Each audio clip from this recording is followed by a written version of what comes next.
বিলাসীপাৰা বুকুত মহম্মদ ফেজ আৰু ঋতুপৰ্ণ পাঠকৰ অনুষ্ঠান ইয়াতে হাংগ্ৰীলেণ্ড আৰু জুমন সুমন প্ৰডাকশ্যনৰ পৰা আৰম্ভ কৰি কেইবাটাও সংগঠনে ইয়াতে আয়োজক সমিতিয়ে ইয়াতে এটা অনুষ্ঠান কালচাৰেল নাইট এটা অনুষ্ঠান কৰিছিলে।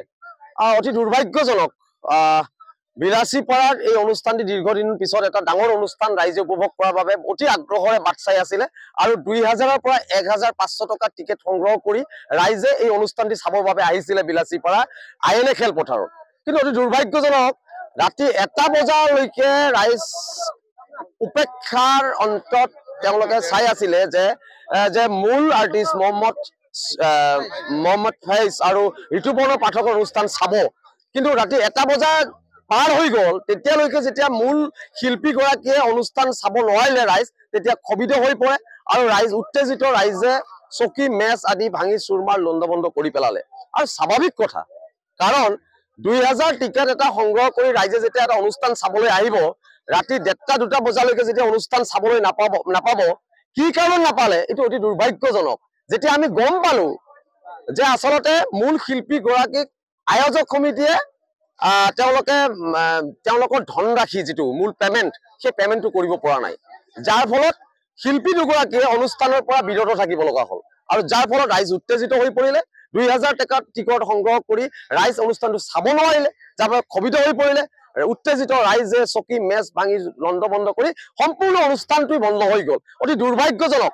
আমি এটা কথাই কৈছো যে আমি গৰিহণা জনাইছো বিলাসীপাৰা বুকুত কমচে কম এনেধৰণৰ অনুষ্ঠান কোনো আয়োজক সমিতিয়ে যাতে আৰু ভৱিষ্যত দিনত নাপাতে, কাৰণ বিলাসীপাৰা সন্মান, বিলাসীপাৰা মান যাতে নষ্ট নকৰে আমি প্ৰতিটো আয়োজক সমিতিক আমি আহ্বান জনাইছো।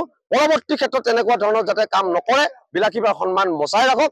আৰু আমি প্ৰশাসনক দাবী উত্থাপন কৰিছো, এই ঘটনাৰ লগত জড়িত আয়োজক সমিতিয়ে কি কাৰণত এনেধৰণৰ কাম কৰিলে, ইয়াক এক সঠিক তদন্ত মৰ্মে উচিত ব্যৱস্থা তথা দোষীক শাস্তি বিহিবৰ বাবে আমি দাবী উত্থাপন কৰিম। ক'ব বিচাৰিছো যে আজি 1 ফেব্ৰুৱাৰীত বিলাসীপাৰা এটা আয়োজক সমিতিয়ে মহম্মদ ফেজ মিউজিকেল নাইট প্ৰগ্ৰামখন পাতিছিলে।